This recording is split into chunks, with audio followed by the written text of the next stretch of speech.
Hey, hey, what's up, guys? Um, real quick, I wanted to go over the Quant Analyzer 4. Um, One thing that you need for the Quant Analyzer 4 is this backtest report.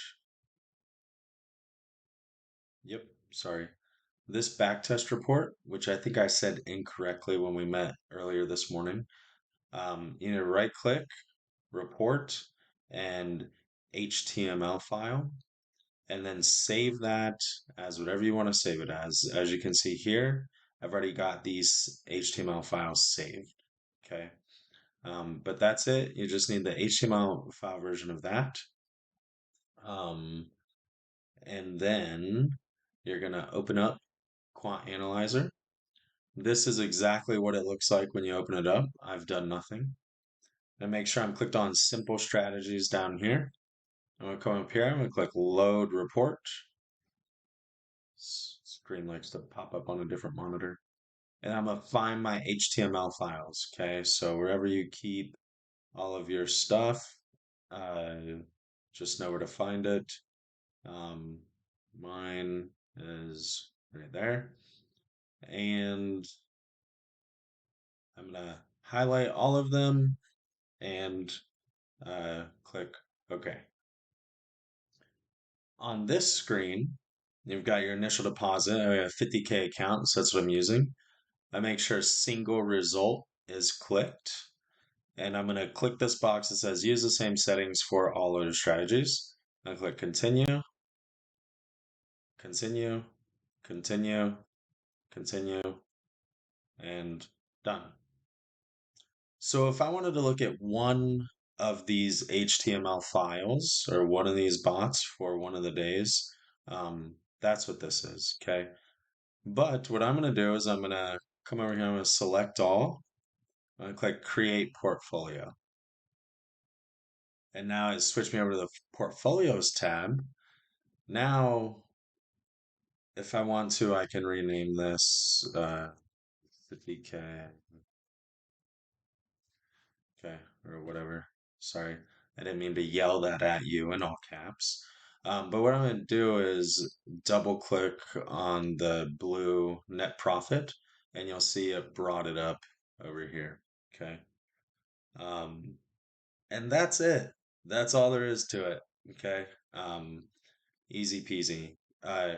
Unfortunately, um, I'm not sure. Like, I could save this, but then, and I could probably maybe save it as a HTML and then maybe re-upload this portfolio every time I come back in here.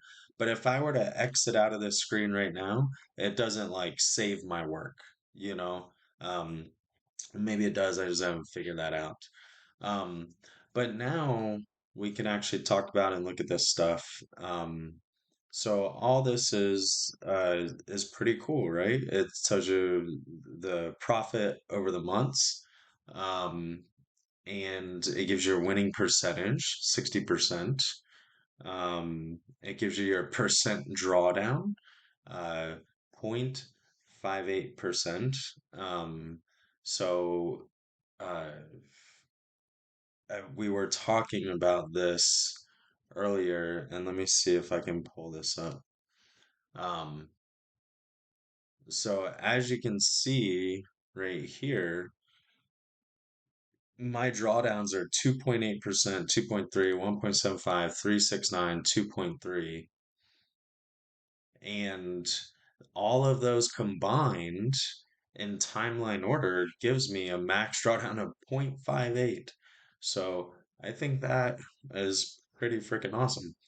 Um, so cool. It tells you number of wins, losses, um, largest win, loss.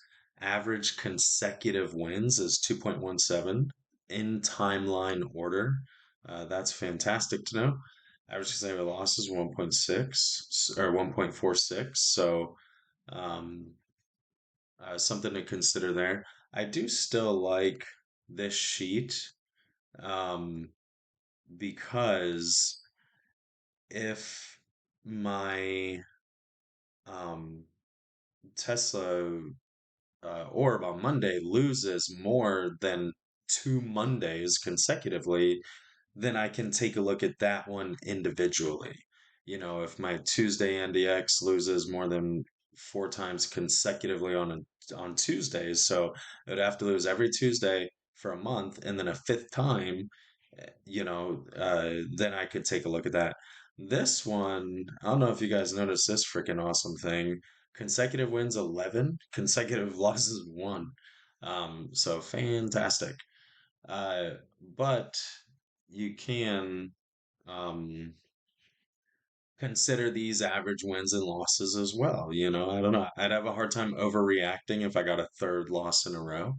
Um, overall in timeline order with these things, but this data is here for, or sorry, imagine that's average consecutive wins losses. This is max consecutive wins is 7, max consecutive losses is 4.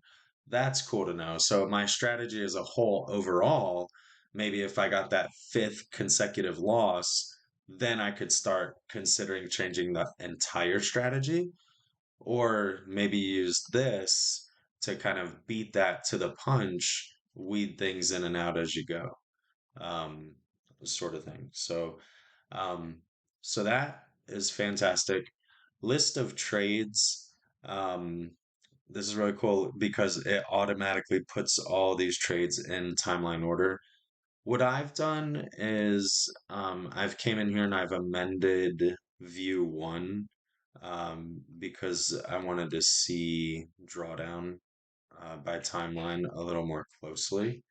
Um, so uh, so I came in here, and if you wanted to like amend these things, you can click on the wrench, and then I went to view one, and I just added and took out things from over there. So open price, if I want to get rid of that, I can highlight it, push the back arrow, go out, and then if I want to put it back in, open price, put it back over.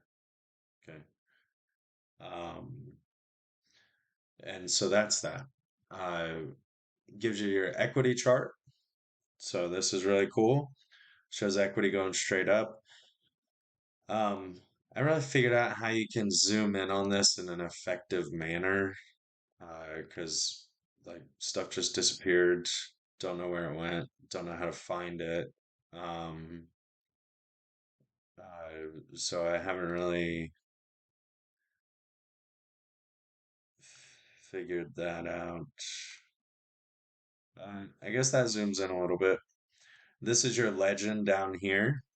So all these different color lines shows you the green line is my Friday, the magenta line is my Monday, the big thick blue line is the whole portfolio. This pinkish line is Thursday, this blue line is Tuesday, this line is Wednesday.